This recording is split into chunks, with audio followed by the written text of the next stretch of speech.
الحمد لله رب العالمين والعاقبة للمتقين ولا عدوان إلا على الظالمين والصلاة والسلام على عبد الله ورسوله الأمين محمد وعلى آله وأصحابه وأزواجه وذرياته أجمعين ومن تبعهم بإحسان إلى يوم الدين. أشهد أن لا إله إلا الله وحده لا شريك له وأشهد أن محمدا عبده ورسوله. أما بعد،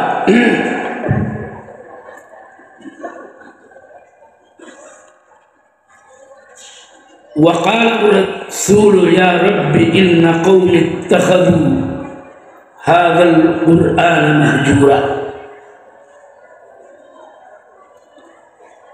وقال النبي صلى الله عليه وسلم إن الله يرفع بهذا الكتاب أقواما ويضع به آخرين. رب اشرح لي صدري ويسر لي أمري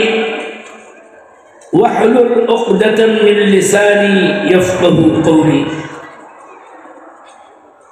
سبحانك لا علم لنا إلا ما علمتنا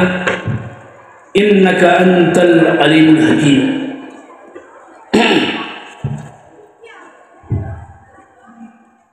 ہمارے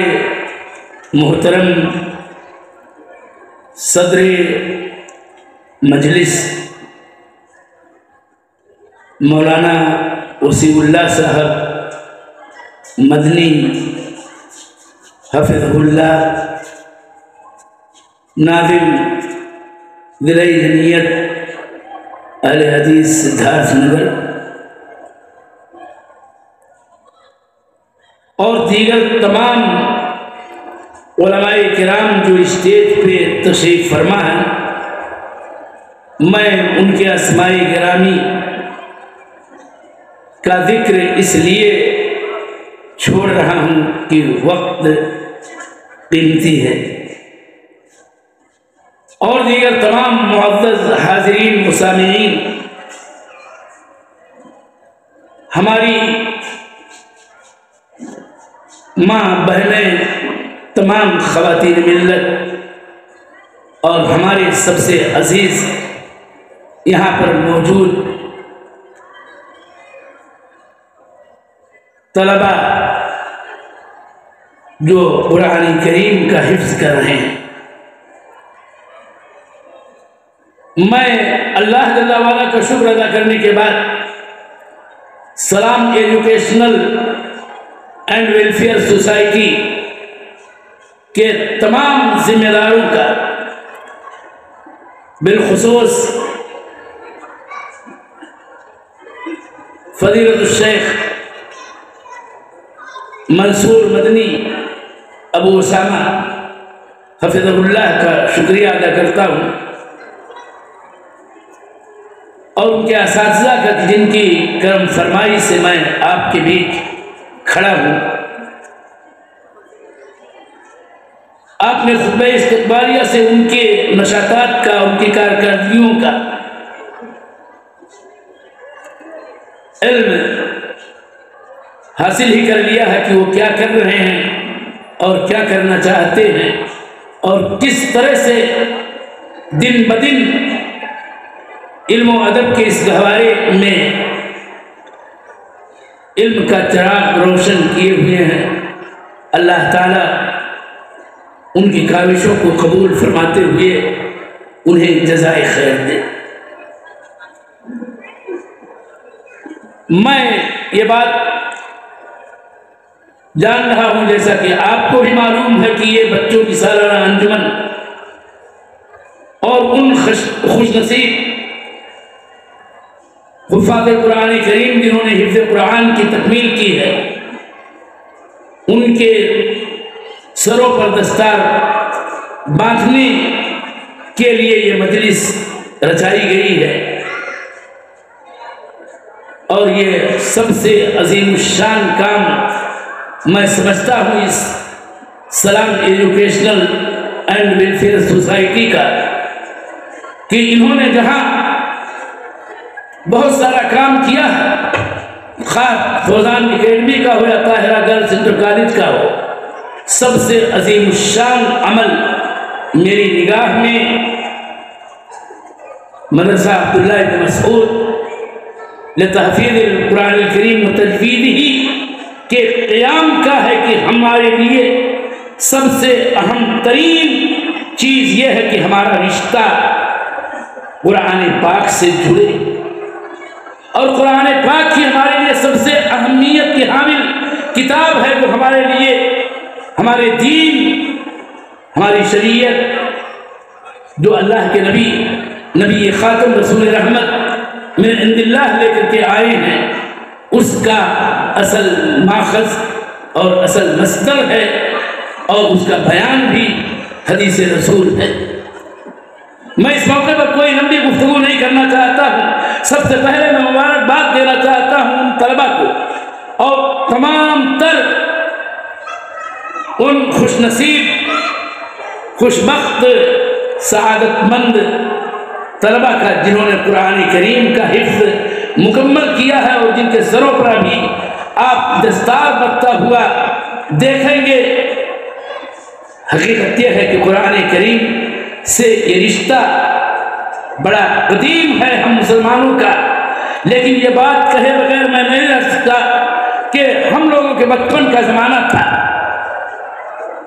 ہمارے اہل حدیث مدارس کے اندر شعبہ حفظ کا رواج بہت کم تھا، نہ جانے کتنے والدین تھے جو اپنے نونہالوں کو حفاظ قرآن بنانے کی اپنے دل میں آرزوئیں رکھتے تھے، لیکن مدارس کی اتنی قلت تھی کہ بسا اوقات بعض دوسرے مکاتب فکر کے مدارس میں جایا کرتے تھے، اور وہ کم ہی خوش نصیب ایسے ہوتے تھے کہ جو وہاں اپنے حفظ قرآن کی تکمیل کیا کرتے تھے۔ لیکن ماشاءاللہ بعد کے ان سالوں میں تقریباً ربع صدی کا عرصہ گزر رہا ہے، اور 10-20 سال کی بات اگر ہم کریں تو ہمارے اہل حدیث مدارس و جامعات نے اس پر توجہ صرف کی ہے، اور اس وقت صورتحال یہ ہے کہ خالی ضلع سدھارتھ نگر اور ضلع بلرام پور اور ضلع گونڈا اور ضلع بستی اور ضلع سدھارتھ نگر کے مدارس تحفیظ کا آپ اگر جائزہ لیں تو شاید سینکڑوں ایسے مدارس ہیں کہ جہاں پر بچوں کے حفظ قرآن کا نظم قائم ہے، نظم جیسا بھی ہے وہ وہاں کے ذمہ داران جانے، لیکن اس میں کوئی شبہ نہیں ہے کل کو ہماری مسجدیں حفاظ قرآن کی تلاش میں ہوا کرتی تھی۔ رمضان مبارک کے مہینے میں کہ تراویح سنانے والا کوئی حافظ مل جائے، لیکن کثرت اس وقت حفاظ کرام کی اتنی ہے کہ ہمارے حفاظ کرام اور ان کے گارجین، ان کے سرپرست اب مساجد تلاش کر رہے ہیں کہ کہیں بھی اس کو یہ موقع اور یہ خوش نصیبی اور سعادت مندی حاصل ہو جائے کہ وہ وہاں امام بن کر کے اور لوگوں کی امامت کرے صلاۃ تراویح کے اندر۔ اس لیے اس ادارے کا قیام بہت ہی خوش آئند عمل ہے، اور میں اس پر ڈھیر سارا مبارکباد پیش کرتا ہوں ساری انتظامیہ کو سلام ایجوکیشنل کے، اور سر فہرست مولانا ابو اسامہ حفظہ اللہ وتولہ کو میں چند نصیحتیں اور بعض تذکیر کی باتیں قرآن کے حوالے سے آپ کو کرنا چاہتا ہوں۔ سب سے پہلے اپنے آپ کو وصیت اس بات کی کرنا چاہتا ہوں کہ ہمارا رشتہ قرآن عظیم سے بڑا قوی ہونا چاہیے، اور اتنا قوی ہونا چاہیے کہ ہماری زبان سے اور شب و روز کی گھڑیوں میں ہماری زبان تلاوت قرآن سے تر رہے۔ یہی اصل مقصد ہے حفاظ قرآن بننے، قرآن پڑھنے اور قرآن کا علم حاصل کرنے کا سب سے عظیم ترین مقصد یہ بھی ہے کہ ہم قرآن کی تلاوت کیا کریں۔ اور سچی بات یہ ہے کہ اس وقت تلاوت قرآن کا اہتمام گھٹتا جا رہا ہے، حفاظ قرآن بڑھتے جا رہے ہیں، لیکن عامت الناس میں، حتیٰ کہ بزرگوں میں، بوڑھوں میں، جوانوں میں، ماؤں بہنوں میں، بیٹیوں میں تلاوت قرآن کی خوب کم ہوتی جا رہی ہے۔ کل 5 تک پڑھنے والی طالبہ اور ہماری ماں بہنیں بیٹیاں جو تھی وہ تلاوت قرآن کی زیادہ عادی تھی، اور آج صورتحال یہ ہے کہ عالمات ہیں، فاضلات ہیں اور معلمات ہیں، لیکن تلاوت قرآن کی وہ عادی نہ ہے۔ اور میں دلیل کے ساتھ مسجدوں کی حالت بتانا چاہتا ہوں۔ کل ماضی میں 30 سال 40 سال پہلے کی صورتحال یہ تھی کہ مشکل سے قرآن عظیم کے اور مصحف کے نسخے مسجدوں میں پائے جاتے تھے، لیکن آج کوئی رسول ایسی نہیں ہے کہ جس میں سینکڑوں بلکہ بسا اوقات 200 250 نسخے رکھے رہتے ہیں، لیکن 5 وقتہ نمازوں کے اندر اور صبح و روز کی گھڑیوں میں تلاوت کرنے والے آپ کو بہت کم ملیں گے، اور سارے قرآن کے نسخے بند پڑے رہتے ہیں اور گرد و غبار سے اٹے ہوئے رہتے ہیں۔ اور بات وہی ہے کہ قیامت کے دن ایک فریاد اللہ کے نبی صلی اللہ علیہ وسلم کی قرآن عظیم کے اندر خود بیان کی گئی ہے کہ وقال الرسول یا قوم وقال الرسول یا رب ان قوم اتخذوا هذا القرآن مهجورا، اور رسول بولے گے کہ اے میرے رب میری قوم نے اس قرآن کو مہجور کر دیا ہے، یعنی اس کو چھوڑ دیا ہے، اس کو پڑھنا چھوڑ دیا، اس کو پڑھانا چھوڑ دیا، اس کی تلاوت کرنا چھوڑ دیا، اور اس طرح سے اس پر عمل کرنا چھوڑ دیا۔ تفکر اور تدبر جس کا حکم اللہ نے بار دیا ہے اس کو چھوڑ دیا، اور اس طرح سے قرآن کو مہجور قرار دیا ہے۔ ایک بات اگر میں کہوں گستاخی نہ ہو کہ ابھی ایک ہمارے سینئر عالم نے جو ایک مدرسے کے ذمہ دار ہیں، انہوں نے کہا کہ ہاں مطیع اللہ آپ سے ایک درخواست ہے کہ آپ ہمیں حضر البیان کے چند نسخے یا قرآن کے چند نسخے، انہوں نے لفظ استعمال کیا کہ قرآن کریم کے چند نسخے دے دیں، ہمارے ہاں طالبات پہلی بار فارغ ہو رہی ہیں اور بطور تقریب ان کو ہم بطور ہدیہ یہ قرآن دینا چاہتے ہیں۔ میں نے کہا اگر بات معرہ کی ہو تو میں فوراً فراہم کر سکتا ہوں، خود میرے پاس ہے کہ میں 20-15 کی جگہ پر 20 نسخے آپ کو دوں گا۔ انہوں نے کہا اسی لفظ کی طرف میں آپ کی توجہ موڑنا چاہتا ہوں۔ بے تکلف ساتھی سینئر اس نے کہا کہ مولانا معرہ کی بات کر رہے ہو، یعنی بے ترجمہ والے قرآن کی بات کر رہے ہو، اس کے لیے آپ سے درخواست کرنے کی مجھے ضرورت نہیں تھی، صرف 2 دن میں صرف کرتا، چند مساجد میں جاتا اور وہاں سے قرآن کے 20 نہیں 40 بلکہ 50 نسخے میں اٹھا لاتا، کیونکہ کوئی پڑھنے والا نہیں ہے۔ تو سب سے اچھی بات یہ ہوتی کہ میں اس قرآن کو اٹھا لاتا۔ اسی پر میں نے گرہ لگائی کہ صورتحال یہ ہے کہ بے ادبی ہوگی اگر یہ تحریک چلائی جائے کہ مساجد سے قرآن کے نسخے کم کیے جائیں، گھٹائے جائیں، اور وہاں سے اٹھا کر کے ان لوگوں تک، ان طلباء تک، ان طالبات تک پہنچایا جائے مدارس کے اندر جہاں اس کے پڑھنے والے ناظرہ یا اس کے آگے پڑھنے والے حفظ قرآن کرنے والے طلباء ہم کے درمیان تقسیم کر دیا جائے، لیکن گستاخی ہوگی اور مسئلہ اپنی جگہ پر بے انتہا اہم ہے۔ اس لیے میں اپنے آپ کو اور اپنے دینی بھائیوں کو اور خصوصیت کے ساتھ اپنی ماؤں بہنوں کو یہ وصیت و تلقین کرنا چاہتا ہوں کہ اقرأوا القرآن فإنه يأتي يوم القيامة شفيعا لأصحابه، او كما قال صلی اللہ علیہ وسلم، روایت صحیح ہے کہ قرآن پڑھو، قرآن کی تلاوت کرو، اجر و ثواب اس قدر ہے کہ قرآن قیامت کے دن اپنے پڑھنے والوں کے لیے سفارشی بن کے آئے گا۔ اجر و ثواب والی وہ روایت ہے، اس کی طرف اشارہ ہی کافی ہے کہ قرآن کریم کے پڑھنے کا کتنا اجر و ثواب ہے۔ ہر حرف پر 10 نیکیاں، اور یہ بات نہیں ہے کہ الف لام میم کوئی ایک حرف یا ایک کلمہ ہے، بلکہ اس میں 3 حرف ہیں، اور اس طرح سے الف لام میم پڑھنے والے کو 30 نیکیاں ملیں گی، اور نیکیوں کا مسئلہ تو اللہ تعالیٰ والا کا ہے، واللہ یضاعف لمن یشاء والی بات ہے کہ اللہ جتنا چاہتا ہے اجر اور ثواب بڑھاتا رہتا ہے۔ اس لیے ہمیں اور آپ کو چاہیے کہ قرآن کریم کی تلاوت کریں، اور ان لوگوں میں ہمارا شمار قیامت کے دن نہ ہونے پائے کہ جن کے بارے میں اللہ کے نبی صلی اللہ علیہ وسلم کا یہ قول، جس کی ہدایت اللہ رب الجلال نے سورہ فرقان میں کی کہ یا ربی ان قوم اتخذوا ھذا القرآن مہجورا، کہ اے میرے رب میری قوم نے قرآن کو مہجور چھوڑ دیا تھا۔ یہ بڑی سعادت مندی کی بات ہے ان والدین کے لیے جن کے بچے حفاظ بن رہے ہیں، بڑی تمنائیں ہوتی ہیں، یہ کتنی نیک آرزو ہے کہ میرا بچہ حافظ قرآن بن جائے، اور اس طرح سے علماء کو بھی چاہیے کہ قرآن کی تلاوت کریں، اس کو یاد کریں۔ میں یہاں پر تحدیث نعمت کے طور پر ایک بات ذکر کرنا چاہتا ہوں۔ آج سے 36 سال پہلے، بلکہ اس سے 38 سال پہلے جب میں نے تدریسی زندگی کا آغاز کیا، مجھے امامت کرنے کے لیے کہا گیا۔ صورتیں کم یاد تھی، شرم آئی کہ بار بار دہرا کر کے چند ہی صورتیں کیسے روز روز پڑھی جائیں۔ میں نے یاد کرنا شروع کیا، اور اس وقت ایک تمنا اور ایک آرزو دل میں پیدا کی، اور اپنے اللہ جل وعلا سے عہد کیا تھا کہ اگر اللہ تعالیٰ نے مجھے اولاد دی، اور اس وقت اسی سال میری شادی ہوئی تھی، تو میں قرآن کا حافظ بناؤں گا۔ اور تحدیث نعمت کے طور پر، اور ہمارے یہاں ایک کلاس میٹ ہمارے رفیق درس مولانا زبیر احمد عبد المعبود مدری صاحب یہاں بیٹھے ہوئے ہیں، اور وہ جانتے ہیں، اور میں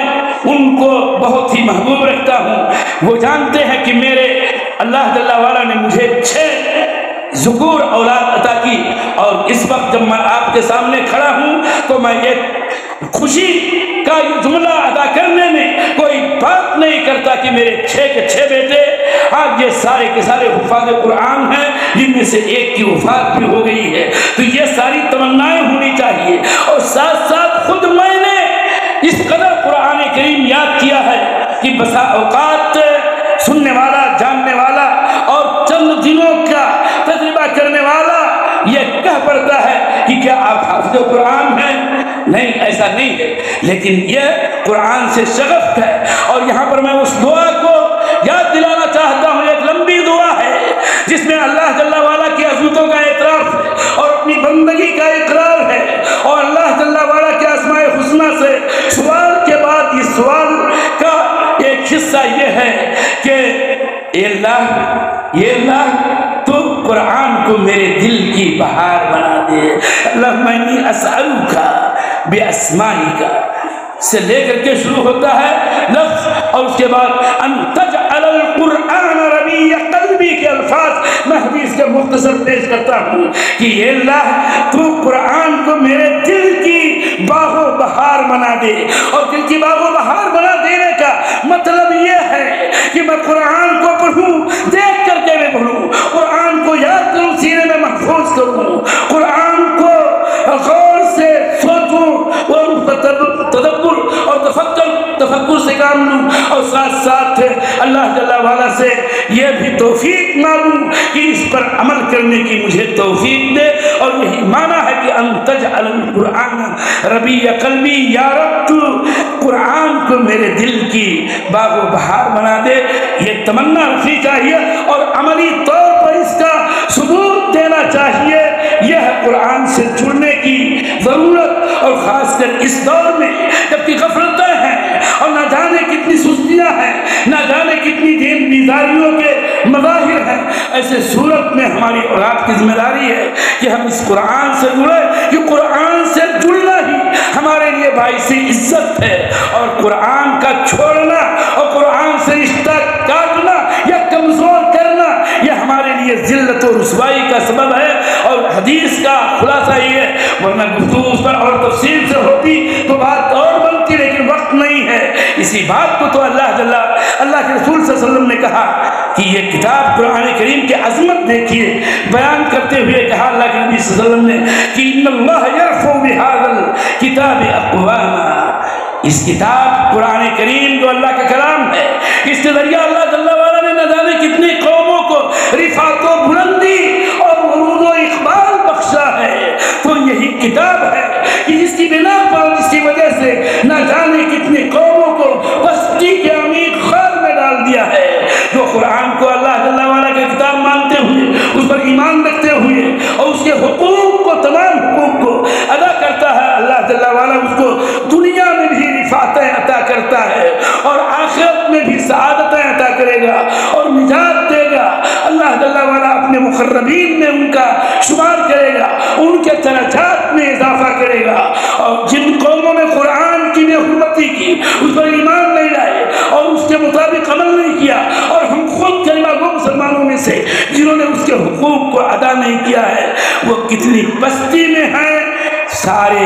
احوال آپ کے سامنے ہیں، بالخصوص بر صغیر میں، بالخصوص ہمارے اپنے ملک میں ہم لوگوں کی جو حالت زار ہے، اور یہ دور غصائیت جو ہے کہ بالکل خش و خاشاک کی مانند ہم ہیں، یہ دور استضعاف ہے، بہت ہی کمزور ہے۔ اسباب بہت سارے ہیں، لیکن ایک سبب یقیناً یہی ہے کہ ہمارا رشتہ قرآن سے مضبوط تو نہیں ہے اور اس قدر استوار نہیں ہے جو مطلوب دین و شرع ہے، جو ہمارے نبی صلی اللہ علیہ وسلم کی تعلیمات کی روشنی میں اور خود قرآن کریم کی تفصیلات کی روشنی میں جو رشتہ ہمارا قوی ہونا چاہیے وہ نہیں رہ گیا ہے۔ ورنہ تو قرآن وہ تھا کہ جس سے تقدیریں بدل جاتی ہیں۔ زسام مابرو آسرہ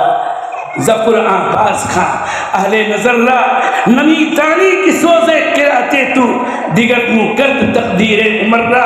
جانتے ہو بیٹیوں، یہاں عورتیں آئی ہیں جو زیادہ سے زیادہ عموماً اس طرح کی مدارس میں باتیں کرنے ہی میں مصروف رہتی ہیں۔ بیٹی اگر تو قرآن پڑھے تو تیری قرآن کی آواز کی لذت و شیرینی اور اثر آفرینی اتنی عظیم ہے کہ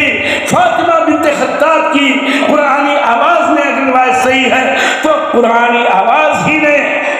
عمر ابن خطاب کی تقدیر بدل دی تھی، اور وہ ایمان لے آئے تھے، قرآن سن کے ہی ایمان لائے تھے۔ اس لیے ضروری ہے کہ ہم اور آپ قرآن کریم سے رشتہ استوار کریں۔ میں قرآن کے فضائل بیان کرتا لیکن وقت نہیں ہے، لیکن ایک بات میں طلبہ کے لیے خصوصیت کے ساتھ کہنا چاہتا ہوں بطور نصیحت کہ قرآن کا یاد کر لینا یہ خالی کمال نہیں ہے،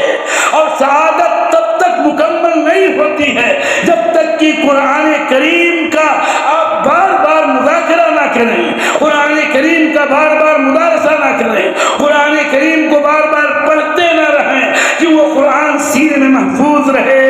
اور مٹ نہ جائے اور بھول نہ جائیں آپ۔ اس لیے میں آپ کے لیے یہ حدیث پیش کرتا ہوں۔ قرآن عظیم کی عظمت کا راز بھی اس میں پوشیدہ ہے کہ قرآن اگر آپ ہم یاد کریں تو یاد ہو جاتا ہے، لیکن قرآن کی عظمت کا راز دیکھیے کہ قرآن بھولتا بھی جلدی سے ہے، سینوں سے نکلتا بھی ہے اور بھٹکتا بھی ہے اور چھوٹ جاتا ہے۔ یہ عجیب و غریب شان ہے قرآن کریم کی۔ اسی لیے اللہ کے نبی صلی اللہ علیہ وسلم نے ہم قرآن پڑھنے والوں اور قرآن کے حفظ کرنے والوں کو یہ وصیت و تلقین کی ہے کہ تعاہد القرآن، قرآن کا خیال رکھو، اس کی خبرگیری کرتے رہو، بار بار پڑھتے رہو، دہراتے رہو۔ یہ اتنا قرآن عظیم ہے کہ وہ لوگوں کے دلوں سے ایسے ہی جلدی سے نکل جانے والا ہے جیسے کوئی اونٹ ہو سرکس جو اپنی رسی تڑا کر کے اور اپنے کھوٹے سے بھاگ کھڑا ہوتا ہے، اس سے بھی کہیں زیادہ تیزی کے ساتھ سینوں سے نکلنے والا یہ اللہ جل وعلا کا کلام ہے۔ اور اس میں حکمت اور مصلحت اور شان یہ ہے تاکہ ہم کو یہ پیغام ملے کہ قرآن شب و روز کی گھڑیوں میں پڑھتے رہنا چاہیے۔ قرآن یاد کرنے اور اس کو قائم و باقی و ثابت رکھنے کے لیے یہاں بہت سارے ذرائع اور وسائل شرعیہ ہیں۔ میں آپ کو کہتا ہوں اور اپنے آپ سے کہتا ہوں کہ اگر ہمیں اپنا یاد کیا ہوا قرآن بچانا ہے تو ہمیں صلاۃ اللیل اور قیام اللیل کا عادی بننا پڑے گا۔ کوئی بھی حافظ صحیح معنوں میں قوی طور پر قرآن کا حافظ نہیں رہ سکتا ہے کہ جب بھی اس سے کہا جائے، جب بھی اس سے کہیں سے پوچھا جائے کہ یہ آیت کریمہ کہاں ہے ذرا پڑھو تو آگے پیچھے تب پڑھ سکتا ہے جب وہ صلاۃ اللیل کا نوافل میں، شب و روز کے نوافل میں اور خصوصیت کے ساتھ رات کی نماز میں، جس کو تہجد کی نماز کہا جاتا ہے، جس کو قیام اللیل کہا جاتا ہے، جس کو آپ رمضان میں تراویح کہتے ہیں، اور پورے سال کے لیے سب سے آسان لفظ یہ ہے کہ تہجد میں اس قرآن کریم کو پڑھنے کے عادی بنو میرے طلبہ، میرے عزیز، تو آپ کا قرآن یقیناً مضبوط سے مضبوط طریق پر آپ کے سینوں میں محفوظ رہے گا۔ اور ضروری عام لوگوں سے بھی ایک اپیل ہے کہ قرآن اپنی بساط پر اپنی اپنی قوت پر یاد کرو، کچھ صورتیں کچھ آیتیں تو آپ کے سینوں میں ہوں، اس لیے کہ اگر کوئی دل اور کوئی پیٹ اور کوئی سینہ قرآن کریم سے خالی ہے تو وہ کھڈر ہے۔ اللہ کے نبی صلی اللہ علیہ وسلم کی حدیث کا یہ میں ترجمہ کر رہا ہوں کہ وہ سینہ اور وہ اندرون خانہ کہ جس میں قرآن کچھ نہ ہو، وہ ویران گھر کی طرح ایک کھڈر اور برباد اور ویران کھڑے ہوئے مکان کی طرح سے ہے کہ جہاں پر جنوں کا اور شیطانوں کا عاصموں کا بسیرا ہوا کرتا ہے۔ اس لیے قرآن کریم یاد کرنا ضروری ہے کہ یہی تو ذکر الہی میں سے ہے، اور ذکر اللہ جل وعلا کا قرآن جو ہے وہ بھی ہمارے سینے میں کچھ نہ کچھ اپنی حیثیت کے مطابق، اپنی طاقت کے مطابق، اپنی استطاعت کے مطابق محفوظ رہنا چاہیے۔ اور ایک بات آخری میں کہہ کے اپنی بات ختم کر رہا ہوں، اور اس کا رخ ہماری ماؤں بہنوں کی طرف ہے۔ میری ماؤں بہنوں، تم اپنے گھروں میں، ہمیں بھی چاہیے لیکن خصوصیت کے ساتھ تم سورہ بقرہ کی تلاوت اپنے گھروں میں کیا کرو، کیونکہ اللہ کے نبی صلی اللہ علیہ وسلم کی حدیث کے مطابق سورہ بقرہ جس گھر میں پڑھی جاتی ہے اس گھر سے شیطان بغتت بھاگتا ہے، وہاں اس کو قیام کرنے کے لیے کوئی مہلت اور کوئی موقع نہیں ملتا ہے۔ یہ بات اس لیے تم سے خصوصیت کے ساتھ کہہ رہا ہوں بیٹیوں، اس لیے کہ ہماری عورتیں، حتیٰ کی تعجب اور افسوس کی بات ہے کہ ہمارے گھر کی خواتین، اہل حدیث گھرانوں کی خواتین بھی کہیں نہ کہیں توہم پرستی میں کبھی کبھی مبتلا ہوتی ہیں، اور بسا اوقات نہ جانے اسباب کیا ہوتے ہیں، لیکن سارا رخ جا کے یہاں مڑتی ہے کہ کچھ معاملہ ہے، گھر میں کچھ ہے، آسیب زدہ ہو گئی ہے اور اس کو کچھ لگ گیا ہے، اور لگے کیوں نہ لگے، اس لیے کہ تم نے اپنے گھروں میں قرآن کریم کو اور قرآن کریم کی عظیم الشان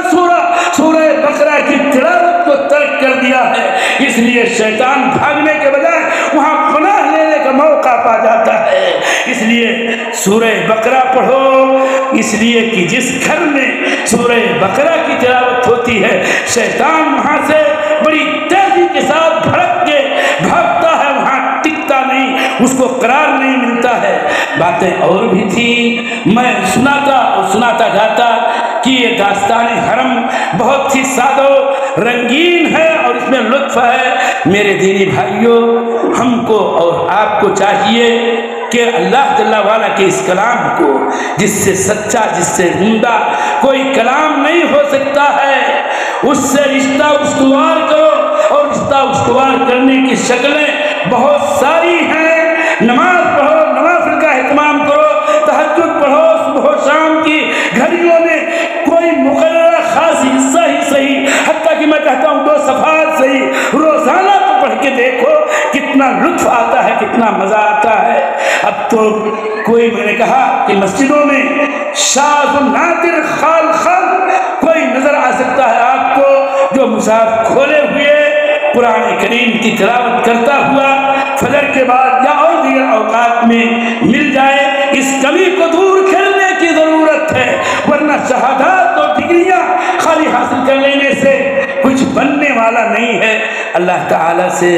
میں دعا کرتا ہوں کہ بار الہ تو ہم سب کو قرآن سے اپنا رشتہ قوی، مضبوط اور صحیح معنوں میں استوار کرنے کی توفیق دے۔ اور ایک بار میں اپنے بچوں کو پھر مبارکباد دیتا ہوں، طلبہ کو جنہوں نے قرآن کریم کی حفظ و تجوید کو مکمل کیا ہے، کہ آپ قرآن کریم کا مذاکرہ برابر کرتے رہیں، تبھی قرآن آپ کو محفوظ ہوگا۔ ورنہ میں جانتا ہوں ایسے سینکڑوں حفاظ کو، میرے اپنے گاؤں میں، اپنے خاندان میں، اپنے اقارب میں نہ جانے کتنے حفاظ پیدا ہوئے کہ جنہوں نے اس وقت سارا معاملہ تل پٹ کر رکھا ہے، مریا میٹ کر رکھا ہے، ان کو کچھ نہیں یاد رہ گیا سوائے چند چھوٹی صورتوں کے جو بچپن میں یاد کیا تھا، اس کے علاوہ کوئی بڑی صورت ان کو یاد نہیں ہے۔ اور ہم ان کو پکارتے ہیں، اے حافظ جی ذرا سنیے والی بات، تو حافظ جی وہی ہوتا ہے جس کو قرآن صحیح معنوں میں یاد ہو۔ لہذا تم اپنی اس ذمہ داری کو ضرور نبھاؤ۔ اور آخر میں اللہ جل وعلا سے دعا کرتا ہوں کہ اللہ تعالیٰ تو اس مدرسے کو اور اس جیسے ہمارے تمام تر مدارس کو دن دونی رات چوگنی ترقی عطا فرما، اور اس کے ذمہ داروں کو اجر عظیم سے نواز کے عمل بہت ہی اہم بھی ہے اور بہت ہی شاندار جاندار، اور قیامت کے دن اللہ جل وعلا کے ہاں تقرب حاصل کرنے والا عمل ہے۔ اللہ تعالیٰ سب کو جزائے خیر دے اور ہم سب کو توفیق دے کہ کتاب و سنت پر عمل کریں، اور تب اللہ جل وعلا کے ہم محبوب اور مقرب بن سکتے ہیں۔ وَدُونَهَا خَلْقُ الْقَتَادِ وَصَلَّى اللَّهُ عَلَى نَبِيِّنَا وَسَلَّمَ۔